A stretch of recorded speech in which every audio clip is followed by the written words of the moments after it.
mask, do social distancing, particularly during the upcoming holidays. Hospitals are filling up and staff are pleading with Ohioans to follow safety protocols. This as Ohio tops a record-breaking 10,000 cases. We dive into the spike.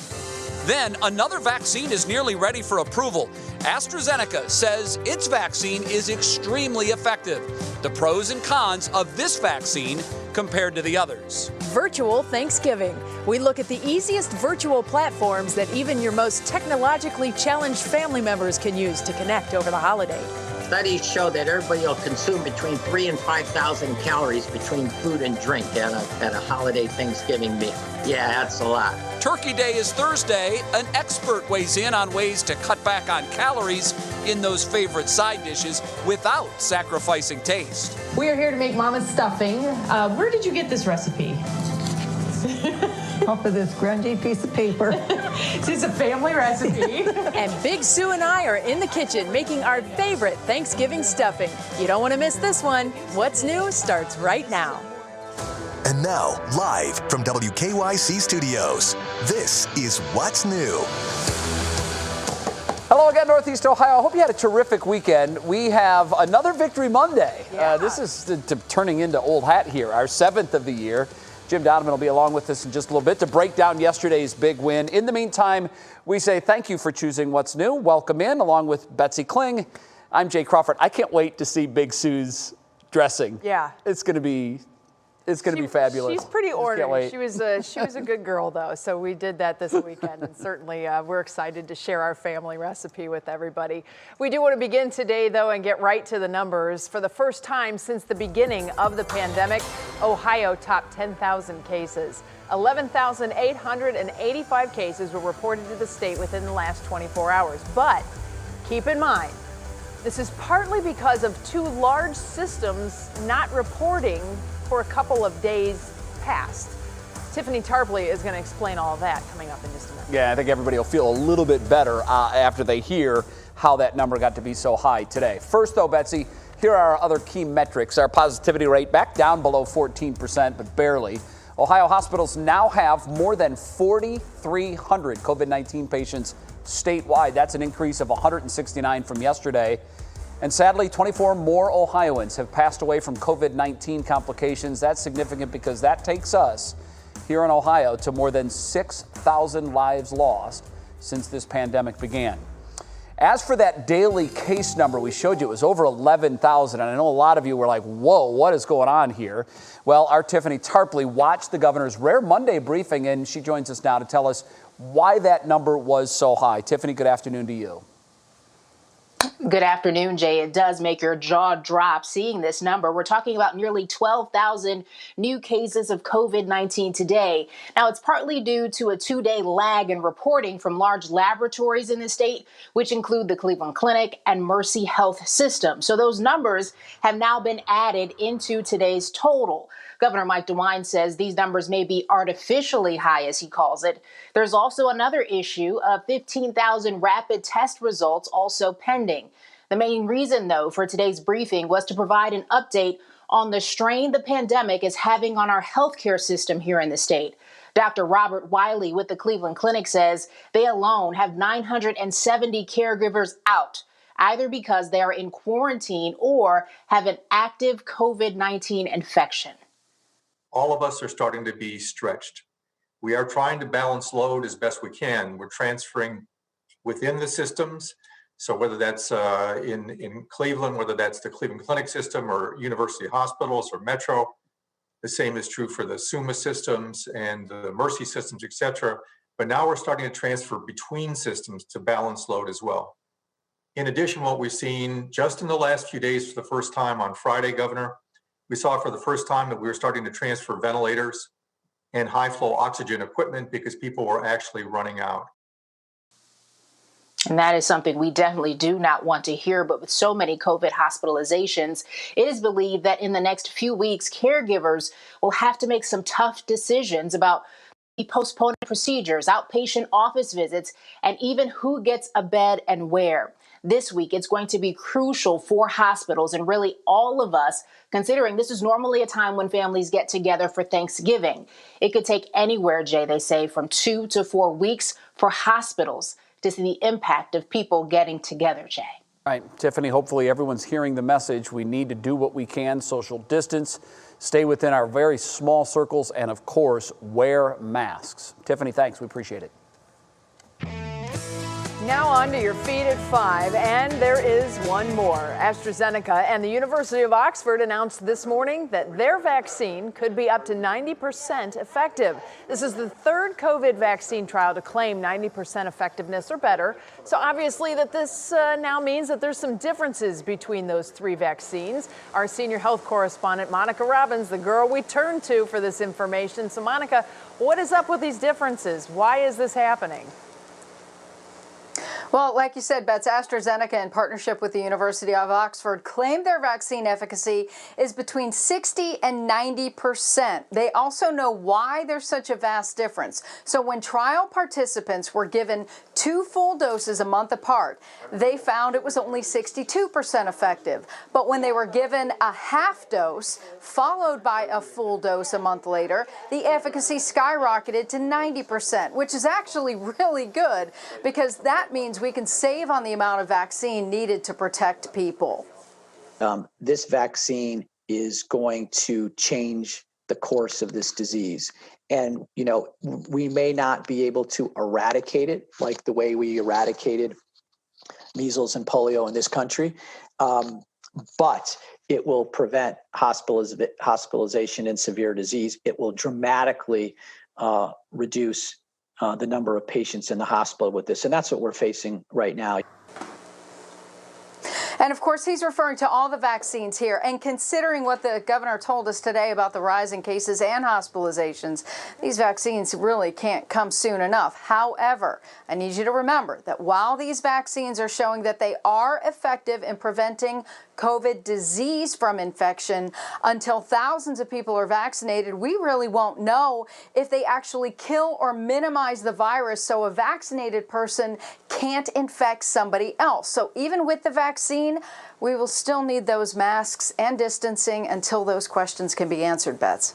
All right, so we know that the folks could be getting vaccines as early as December now. That timeline kind of seems to be a little bit flexible. So if this is approved, where could we expect to see this one? Well, unlike the Pfizer vaccine that needs ultra cold storage and the Moderna one that needs a freezer as well, this one can be refrigerated. So a couple of things. It's reportedly cheaper and easier to transport. So this is the kind that will be found in your local pharmacy or your doctor's office or your urgent care. The U.S. is expecting 300 million doses of the AstraZeneca vaccine once it's approved. But remember, it still has to go through that approval process. And the one you're referring to is the Pfizer vaccine, which may get emergency use authorization in mid-December. And if it does, that's when they're saying that it could be ready for distribution within 24 hours of that EUA being given. That is incredible. Well, Monica, I know this is what so many people have been waiting for, and we want them to get the move on, most certainly, but sometimes these things do take time. So, all right, thanks so much, Monica. Safety first. Sure. Well, Betsy, no Myles Garrett, no problem for that ever-improving Browns defense, which still racked up 5 sacks in yesterday's 22-17 win over the Philadelphia Eagles. And now the Browns are 7-3. And if you checked out the standings today, you saw that they are ahead of the Baltimore Ravens in the AFC North. It's been a while since we can say that this late in the season. The voice of the Browns, Jimmy Donovan, called it as always. He joins us now. Jimmy, 7-3 feels pretty good. Boy, it really does, Jay, and I have to tell you, the real sign that they are becoming a team, and this is really, truly a team, is that they win different ways week to week. So going into the game yesterday, real concern, no Myles Garrett. And remember when they didn't have Myles Garrett last year when he was suspended for the final 6 game of the season? Well, they were pathetic on defense. So I think everybody was really cautious about going into that game yesterday. And lo and behold, the defense wins the game for them, and they beat the Philadelphia Eagles 22-17. They were all over Carson Wentz all afternoon long. Olivier Vernon played the game of his Browns career, 3 sacks, and one of them, that safety right there. And then, finally, the Browns got going offensively late in the second half. The running game, which had been stymied through the first half, they only had 18 rushing yards through the first half, finally got going. A big Nick Chubb run of 54 yards, and then a high hurdle by Kareem Hunt. Memories of Bob Beamon in Mexico City setting the world record, and Hunt scoring that touchdown, and the Browns went on and won it, but it was their defense that put the thumbprint on this one, and they are indeed 7-3. And so on this day, take a gander at this. The playoff picture looks beautiful. 7 teams get in. And right now the Browns are in at 7-3. And remember, they take on a 1-win team coming up Sunday in Jacksonville. 1-9 Jaguars, who have lost 9 games in a row. But what about Myles Garrett? The news is today that he will not play this Sunday after he missed yesterday's game. He's been ruled out for the game against the Jaguars. According to the COVID rules in the NFL, a player who tests positive can't return to the team until at least 10 days after the first day that they have symptoms. So Kevin Stefanski said he is out again for this week, and the Browns will have to deal with that. Easier done, I think, against Jacksonville, but they cannot take this game lightly. One other note, Jay, coming in today that's of concern. Denzel Ward is complaining of a sore calf. I thought he played one of the great games I've seen a Browns defensive back play since Minifield and Dixon. That's the way Ward played yesterday, with great play and a big interception late. Yeah. That's something to watch out for as the week goes on. Couldn't agree more. Ward, it was shades of Minifield for sure. I wanted to get your thought on 2 things that I saw yesterday. First, the replay of Baker Mayfield marching down the field during Nick Chubb's 54-yard run. It made all of us laugh. And I think, Jimmy, what it showed was just how close this team is becoming. Rooting each other on, having fun, playing the game that they love. And the other thing I saw that really jumped out was late in the game, Denzel Ward is going to get hit pretty good by Dallas Goedert. And Mack Wilson takes exception to it, and he comes in and just lowers the boom on Goedert as if to say, pick on someone your own size. And, Jimmy, I think what it signifies is this is no longer a group of 53 guys going out there to do their thing. To me, it really looks like a group of guys that have galvanized as a team, the defense standing up collectively and having the back of Myles Garrett, and the guys just playing for one another. We haven't seen that with the Browns in quite a long time. No, we really haven't. I mean, let's face it, at this time last year, every Monday, we'd be coming back after another Browns loss in a very disappointing 6-10 year, and we'd be talking about, is OBJ happy here in Cleveland, or some other issue. And you're right, this is definitely a team right now. And you know what, really, it goes back to this, Jay. Kudos to Andrew Berry, Paul DePodesta, and the hiring of Kevin Stefanski and what he's done with his staff, because you know what they did? They changed the culture. Yeah. The roster's been changed, but the culture had to change, and it definitely has. This is a fun team to watch. I didn't like them last year. They were unlikable. This year, I love them. I'm with you. I didn't like that group much either. They've already got more wins through 10 games than that team had all of last year. Hopefully the best is yet to come. Jimmy, thank you very much. We'll see you at 6 with sports. You got Still ahead on What's New, Zoom isn't the only option for family members trying to stay in contact during the Thanksgiving Day holiday. Brandon Simmons is up next with some of the easiest options for even the non-tech savvy among us. Then nobody puts baby in the corner. One of the stars of the Dirty Dancing sequel shares about trying to move the story forward without Patrick Swayze. And of course, Matt Wintz is going to be joining us with an update on the forecast. Matt, I think we saw maybe 2 or 3 peaks of sun today.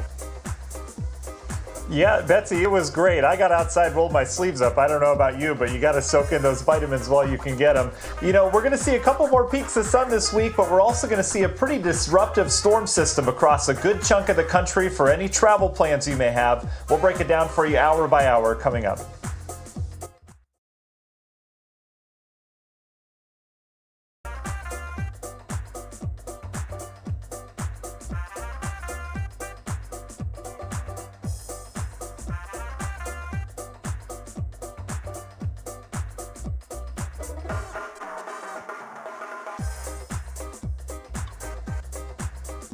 Yep, I'm still here.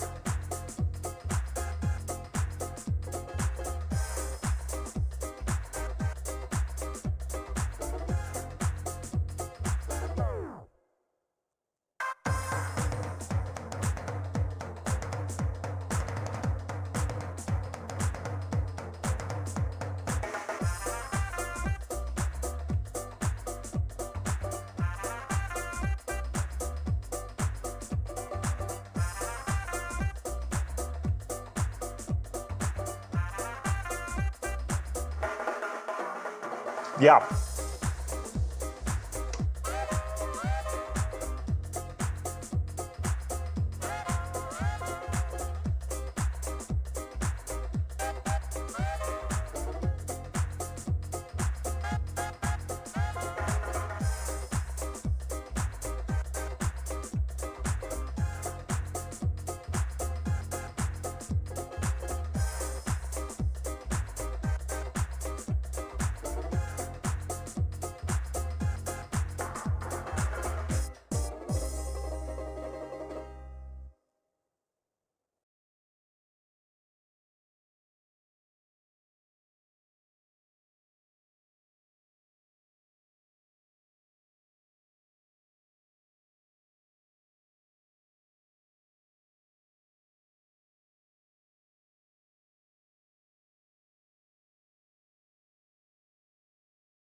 Well, I'm sure you've heard it this year that everyone, from the governor to the CDC, is urging people to stay home for Thanksgiving.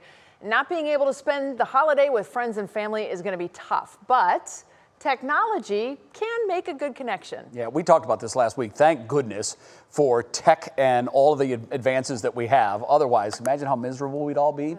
If you're having a hard time figuring out how to coordinate your virtual Thanksgiving, we've got you covered. Our Brandon Simmons shows us all the options and which one might be the best fit for you.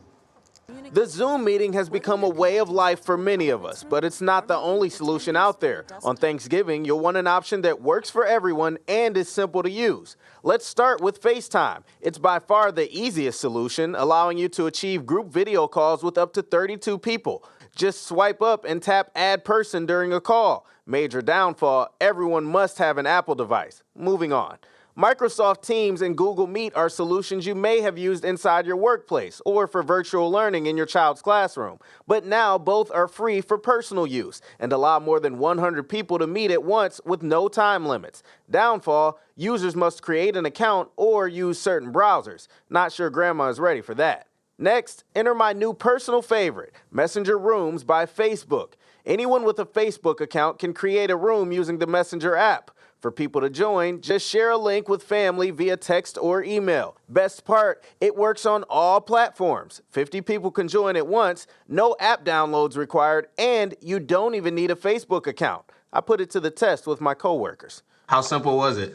Honestly, it was one click. I mean, that's it. You know, literally it was hit one link and then everything's done. So we're good. Really simple. We were sharing smiles in no time from all sorts of devices. The most important feature in my book. If this was easy enough that you would use it on Thanksgiving, like with your family, just raise your hand. Everybody would? All right, good to know. Good to see coworkers' faces in there. Now, if there's a solution your family is already using, then by all means, stick with what you know. But if you're trying something for the first time and want it to be easy for everyone, Facebook Messenger Rooms is my first choice. And if you're into it, you can actually broadcast that Messenger Room live to the public on your Facebook accounts, Betsy and Jay. Oh, that could get dicey. That could be very interesting for Thanksgiving conversations, certainly. My family did a talent show. There was family in Philly and our family here. My parents were in a different place. This was during the lockdown, and we did a whole talent show. It was great. But somebody brought up the idea of games. Can you play games this virtually? Well, yeah, except for FaceTime, all these options include a screen sharing feature. So there are plenty of free games online that work well for groups to play virtually. Or there are, of course, the old school games like Outburst and Pictionary that use just the camera, no screen sharing needed. So there's plenty of options out there for us to have some fun this holiday season. My family did the Pictionary, and it's great because You can draw on the screen, everyone can see it, and then you can clear it off easily. It was a ton of fun. We had a blast. We did that last Easter. I'm sure it will probably happen again coming up in the next holiday season. Great stuff. Facebook Messenger. I think that's the way to go. Yep. Brandon, we appreciate it. Thanks. All right, we're going to turn things over to the man driving the weather bus today. That would be Matt Wentz. Put your little cabbie cap on there, Matt. Is there really a weather bus? I haven't seen that. Well, driving the weather bus. This is the way to put it. I mean, we need a weather bus. If we don't have one, we need to add that into the budget. I don't know who to talk to about that. Hey, Matt, your weather word today is patience, because I think some folks are going to need a lot of patience when it comes to that technology stuff. My mom's getting pretty good at it, but I know some other older folks that have no patience when it comes to anything tech savvy. They're done. They're out. Yeah, Jay, I totally agree with that. You know, I sent my mom a text that said Merry Christmas in 2013. I still haven't gotten anything back on that yet, but she will figure out that phone sooner or later. And I still swear by the cup and the string. I don't know if you guys have used that recently. We use that in our house all the time. You know, you talk into the cup and have the string attached. Very reliable. That works wonders. I'm not sure over multiple miles, but anyway, we'll get into it. Sure, we'll fit that weather word in. We've got an all-important week. I know everyone's Thanksgiving kind of looks different this week. Perhaps you're not traveling as far. We're going to have more people on the roads than in the air, or maybe you're just staying at home, but weather's still going to play a role to our forecast this week. So let's set up what's going to happen this week. We've got temperatures around the 40s and 30s right now. It's been a chilly day. We're going to be in and out of the clouds overnight tonight, but we're not expecting any precipitation. It will be a chilly night. We're going to fall back into the upper 20s in spots. I think most of us will settle into the low 30s, so a little bit cooler than where we've been. We did have our mix of rain and snow earlier today as we were calling for, but that is quickly cleared out. You can see we do have some clearing skies from Medina down towards the south. We're hanging on to some cloudiness up towards the lakeshore. Again, we're going to be in and out of these clouds overnight tonight, but overall it's quiet. The big picture, it was a rotten day up the eastern seaboard. That was our weather we had yesterday. They had rain and snow and thunderstorms up towards Boston. You can see out towards the west, we're beginning to put together our midweek weather system that will be a pretty big disruptor across a good portion of the country. And for us in the near term, this will arrive tomorrow. This is kind of the leading edge of the moisture as it pushes in. We're not going to see any snow out of that, but can't rule out a late day shower, especially our western locations tomorrow afternoon as this system begins to arrive. So let's take you through it with your National Design Mart hour by hour forecast. Tonight, there's your overnight lows, some 20s for you down in Wayne County, down towards Dover. The rest of us will be in the 30s. You see how the clouds really start to thicken up throughout the day tomorrow. Most hours will be dry. There's our slight chance of a rain shower working in. Best chance again off towards the west, and it will be brief tomorrow afternoon. High temperatures similar to today in the low 40s. But then as we head on into Wednesday, we start dry, but here we go. Here comes our system bringing all rain to our area. Temperatures will hold in the 40s for much of the day. If you do have driving plans, make sure you pack the patience because we are going to have wet streets out there. And as we take a bigger look at the country, Tuesday morning, much of the country dealing with that rain. We've got the wind and blue and some foggy travel as well. And that rain moves into the Ohio Valley on Wednesday for all those travelers out there as well. So if you're traveling anywhere locally, you will likely be dealing with the rain from the system. Universal Windows Direct 7-day forecast. There's your rain on Wednesday. Lingering showers on Thanksgiving. And then we clear things out for the weekend with temperatures holding into the 50s. We'll be back with more after the break.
A Dirty Dancing sequel is in the works, but without Johnny Castle.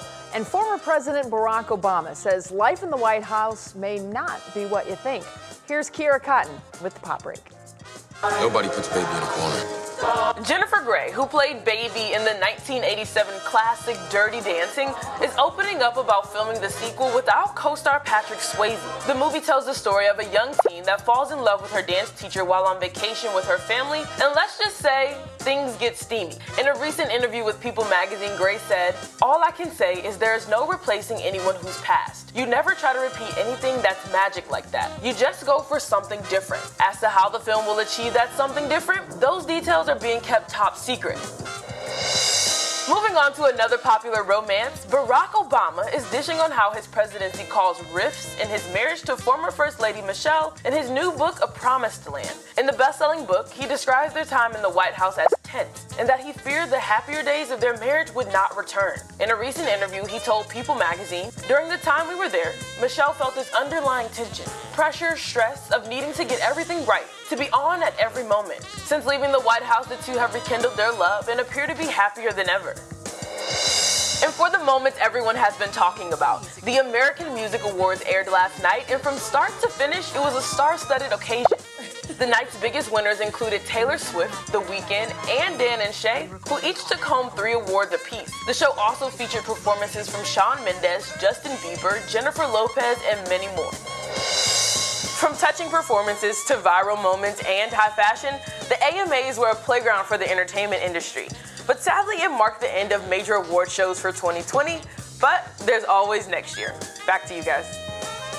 Yes, there is. Kiera, thanks. All right, pay attention because this will be the most wild thing you see all day, maybe all week. It's our Worth the Watch. It is a little jarring, but it does have a happy ending. An alligator in Florida dragged a little puppy into the water. Gunner's owner, Richard, jumps into the pond, Betsy, cigar in mouth, and wrestles the puppy out of the alligator's mouth. Dude never lost the cigar. I mean, this is a real-life Crocodile Dundee. The dog was okay, had a puncture hole in his stomach. They fixed it. All's well that ends well. It's hard to watch, though. And Richard is like just a total boss. That guy needs some sort of movie contract. Never lost the cigar. He's crazy. That's all there is to that. Richard, you're nuts. Wow. All right, well, still ahead for us here on What's New. Thanksgiving travel is upon us, everybody. We're going to go live to Chicago's O'Hare Airport, where it's not really looking like it's changed all that much for the holiday travel season. Yeah, a whole lot of people. And calories tend to be thrown out the window when it comes to Thanksgiving dinner. We're going to have some really good substitutes that won't mess with the flavor, but will definitely be more healthy. That's in the second half hour of What's New. Stay with us.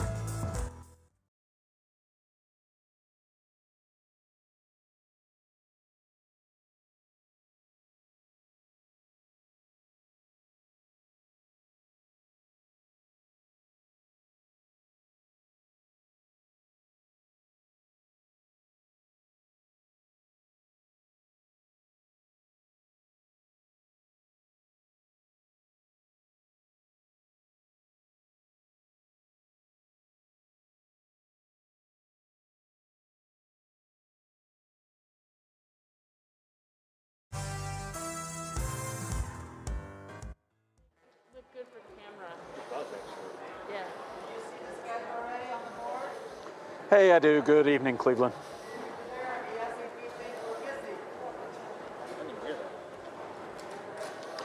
One, two, three, four, five, six. Travelers really been moving in and out all day here at O'Hare Airport. A rush in the morning, and now we're getting the evening rush here. You can see it is packed. All right.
And now, live from WKYC Studios, this is What's New.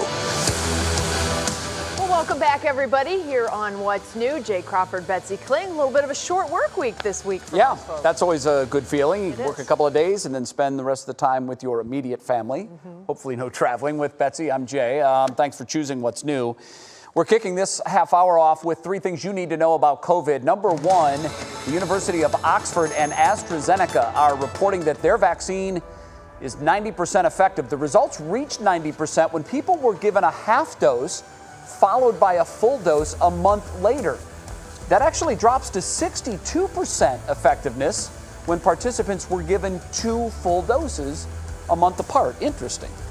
And number 2, breaking late this afternoon. For the first time, more than 10,000 daily cases were reported to the state of Ohio. 11,885 daily cases sets another staggering record. Do keep in mind, however, that number is partly due to a lag in reporting from large labs in Ohio. Those labs include the Cleveland Clinic and Mercy Health. The numbers were added to today's total. And number 3, despite the CDC is recommending Americans do not travel for Thanksgiving, millions of travelers are hitting the roads and packing the airports this week. 50 million Americans expected to travel, and that surprisingly is only down 5 million travelers from last Thanksgiving when COVID wasn't even a thing yet.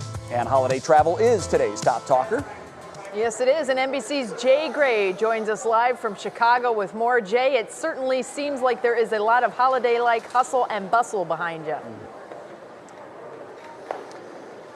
There absolutely is, Betsy and Jay. Good to talk to you this evening. And you can see it right now. This terminal is filling up quickly. We saw a rush in the morning. Here now we're getting the evening rush, just like you'd see on a typical day before the pandemic here. Look, travelers moving in and out, and that's been the case over the last several weeks, actually. Things have really been picking up at airports.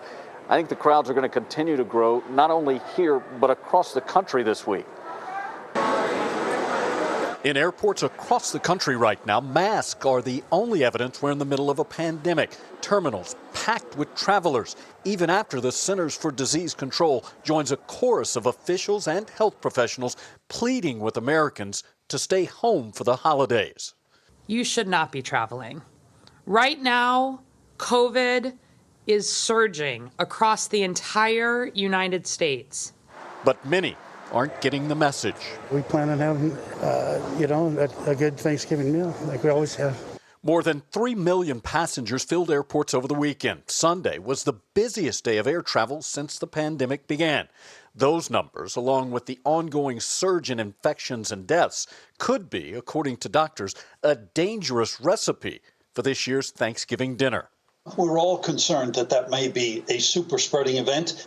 For some, though, after months of restrictions and lockdowns, the idea of being with family and friends outweighs any concerns about infection. I don't want to live my life in fear, but I want to be wise. So it's a balance in the middle of that.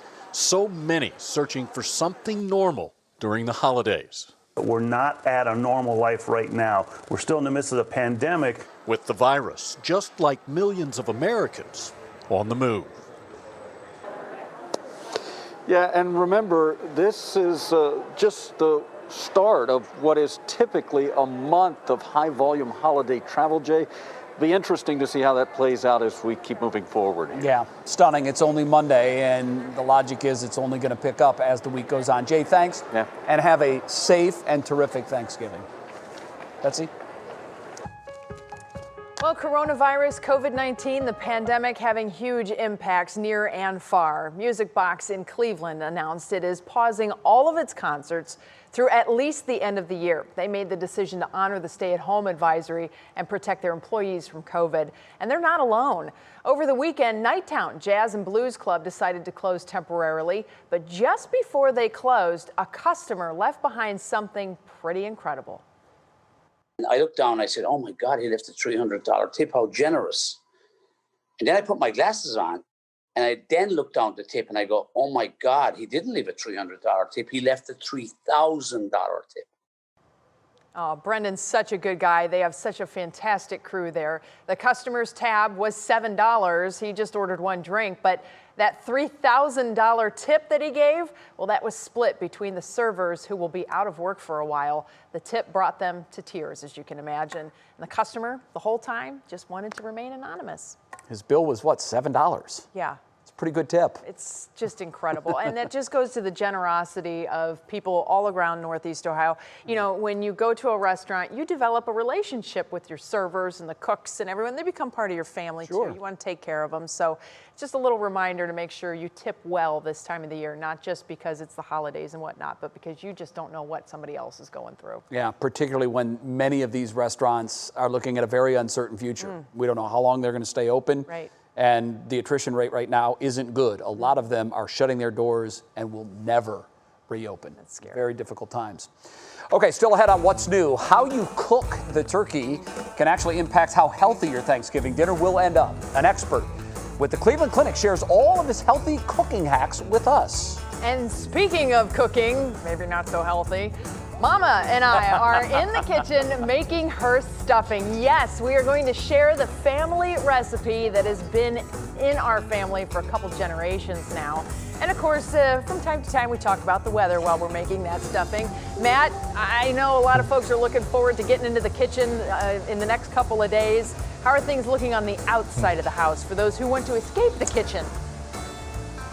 Yeah, I'll tell you what, once those in-laws hit, right, things are not looking too bad locally. We have seen worse travel around here over the last couple of Thanksgivings. We had high winds last year. This year, it's going to be a rainy one. We'll detail every single day and your travel forecast coming up.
All right, it is, well, let me look down here, November 23rd now, so things are certainly beginning to change on us. Matt, this is the time of year, typical November pattern, where we kind of see things coming a little bit, you know, quicker and coming into the forecast, so that means there's a lot of variability in what you can be expecting over the next week or so.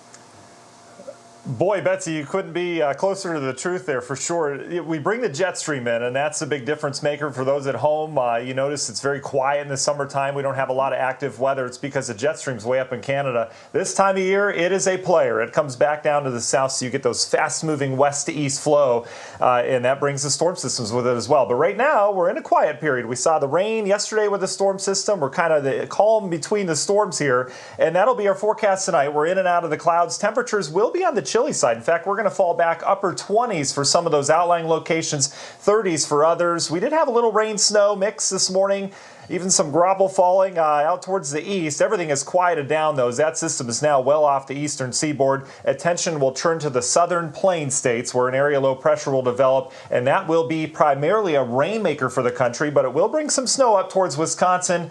For us locally, it's going to be all rain with this and a little bit of wind to boot. And you can see some of the beginnings of some of the moisture. It may move in here later during the daytime tomorrow. We may see a couple showers. Overall, we're dry tomorrow. So let's take you through it hour by hour with your National Design Mart forecast. You can see tonight temperatures dropping into the 20s. Worcester, perhaps upper 20s tomorrow morning. Ditto that down in Dover, New Philly. For the rest of us, we should be in the 30s. And you can see the clouds really start to thicken up throughout the day tomorrow. We're dry for the majority of your Tuesday. There's your little shower chance towards the afternoon. That's as that system begins to lift in here. Best chance will be off towards the west, and then tomorrow night we dry out again. With temperatures tomorrow struggling to get out of the low, we'll go even mid-40s in spots. Wednesday's the day of rainfall, though. You can see we start dry, but we'll quickly bring in periods of rainfall moving from west to east. I would come close to saying it's going to be a washout on Wednesday for the most part. Temperatures will hold in the upper 40s. Just not the best of days, especially if you do have travel plans. A bigger look at that storm system, you can see as it moves in, much of the eastern half of the country and Great Lakes will be dealing with rain from that. Some of that moisture could linger around here as we get on into your Thanksgiving itself, but the bulk of the moisture will be out of here.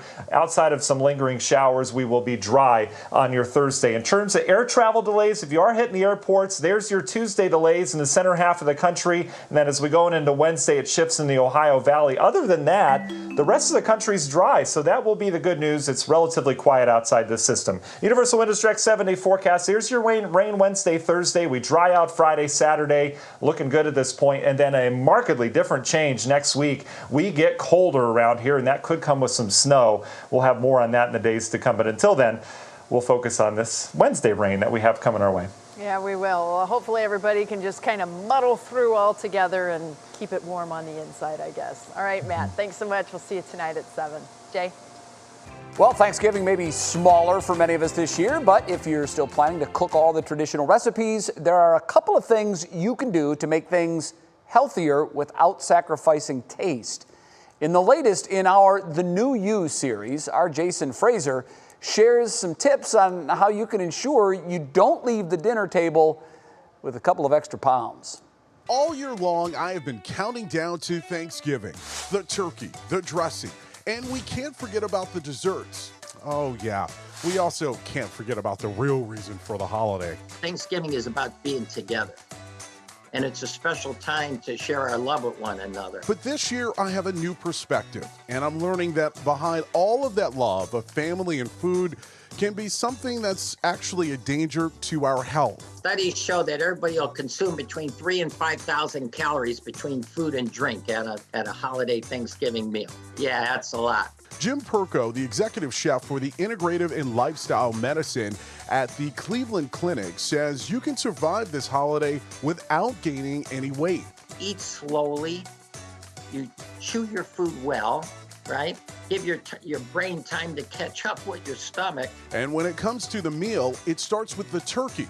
Jim says stick to the white meat. You're going to have much more saturated fat in the skin, the leg, the thigh. And how you cook the turkey can make a big difference. If you put a dressing between the skin and the rest of the meat, the flesh, that muscle, what happens is the dressing's not going to overcook, right? And it's going to protect that jewel, that solid muscle of white meat. Jim also suggests instead of using gravy or sugar, try adding in some fruit. Pears and apples in there. I'm moistening that dressing with the fruits, and it's adding flavors. I don't need to pour a lot of roux and gravy on top of it. Last week, I tried Jim's mac and cheeseless recipe, another great option for the dinner table.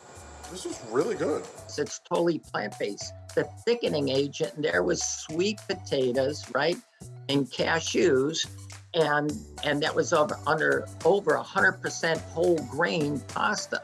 There was no cheese added to it, no saturated fat. Another staple in my family, ham. But Jim says, maybe not. When you have ham for Thanksgiving, they're cured with nitrates and nitrites and salty, and so it's better just to avoid anything cured and really salty. If you still have room for dessert, Jim recommends only a taste. You know, maple syrup makes you want more maple syrup, right? Sweet wants more. So trying to go less sweet, it'll just be enough to satisfy that sweet tooth. Well, you know what? Hopefully I didn't just ruin Thanksgiving for you, but you know what? I am trying to help you become a healthier version of yourself. Now, if you would like some dessert, Jim actually recommends his pumpkin pieless pie. And if you would like more recommendations or a recipe for anything that we mentioned in this report, you can head to our website, WKYC.com. Jay? Pumpkin pieless pie. I guess that's just the filling with no actual pie crust? Exactly. But you know what? You're going to have to go to the website as well, WKYC.com. Very good. Well done. Jason, what's up for next week? All right, so about 6 weeks ago, we kicked off this New You series, and we enlisted the help of 2 viewers, and we're going to be checking in on their progress and some of the things that they have been struggling with. It is definitely a story that you'll want to see. All right, very good, Jason. We look forward to it. Thank you very much. All right, coming up next, as promised, my mama and I whipped up our traditional Thanksgiving stuffing. We'll have the full recipe next. You brought some, right, for me to sample? We ate it. Oh, very nice. Sorry. Thank you. Thank you, Big Sue. Then a local restaurant and Cavs player giving back to their community this Thanksgiving. We have all the details on where you can get a meal and which Cavs player will be on hand passing it out. I bet I ate half of the pan. Thank you. It was Thank so you. good.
All right, last week we were talking about Thanksgiving dishes here on What's New. We found out Jay hates green beans, and we also found out that I love my mama's stuffing.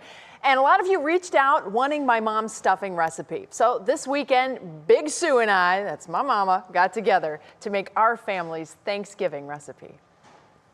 You're not gonna wear the apron. Do you want me to wear the apron? No, it's not. Do I have to wear the apron? No. Okay, we are here to make mama's stuffing. Where did you get this recipe? Off of this grungy piece of paper. This is a family recipe.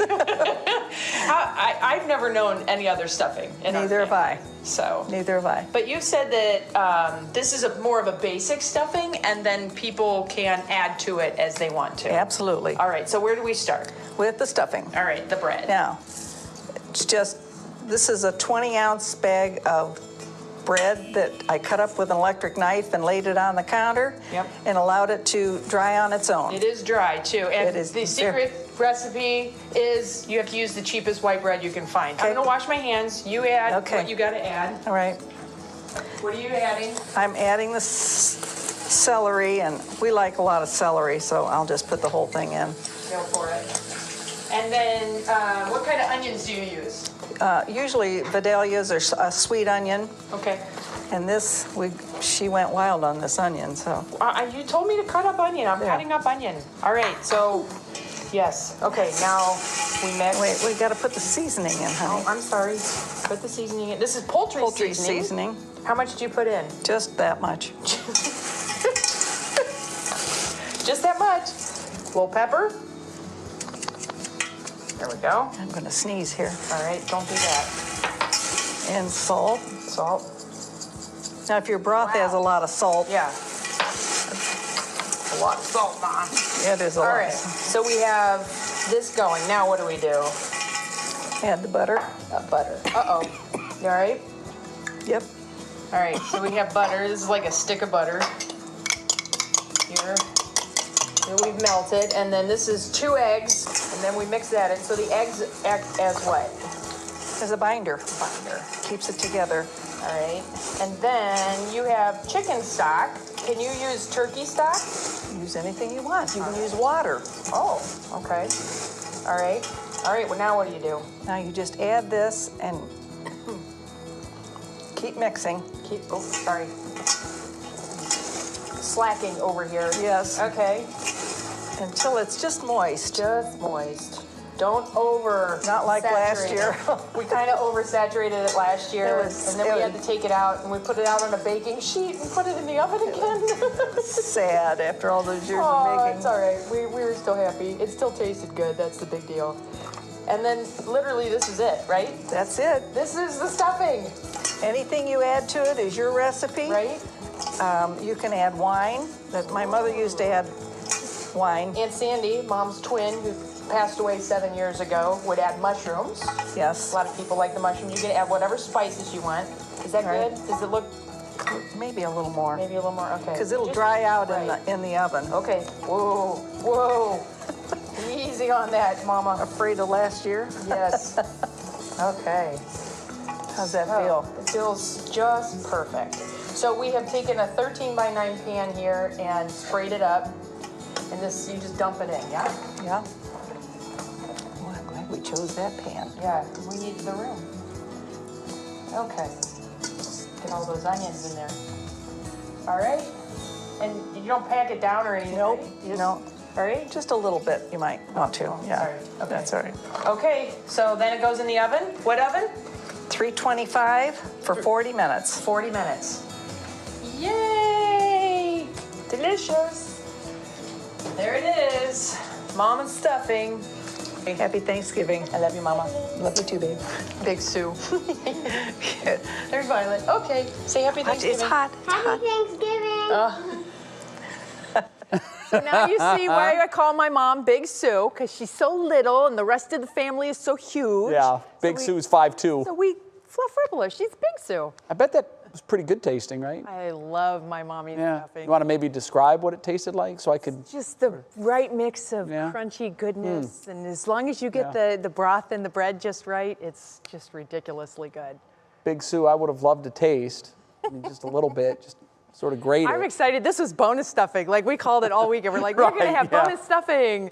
So, yeah. But I did put the recipe on the website, WKYC.com/what's new. I'm also posting it to Facebook, Instagram, and then also on Twitter. So follow me on there, and you'll get it right in your own social media posts. All right, we wrap it up next with a local restaurant impacted by COVID-19, still finding a way to help others in the process, how they're giving back with the help of a Cavs player this Thanksgiving. That's next.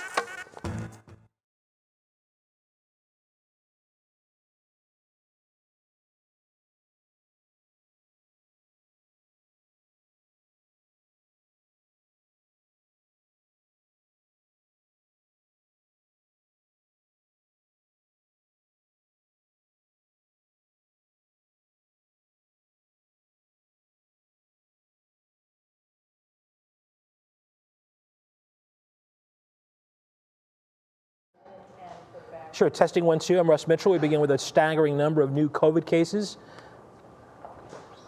Well, she did great.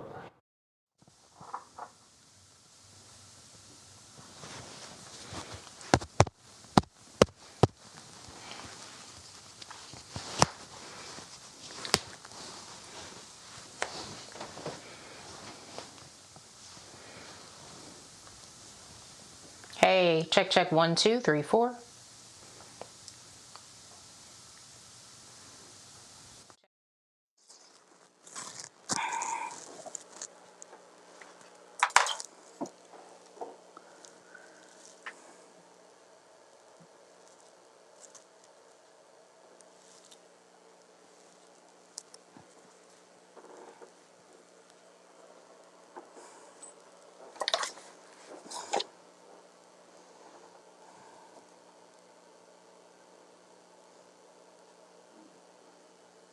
Yes, I do. Hello. AstraZeneca will now prepare a regulatory submission.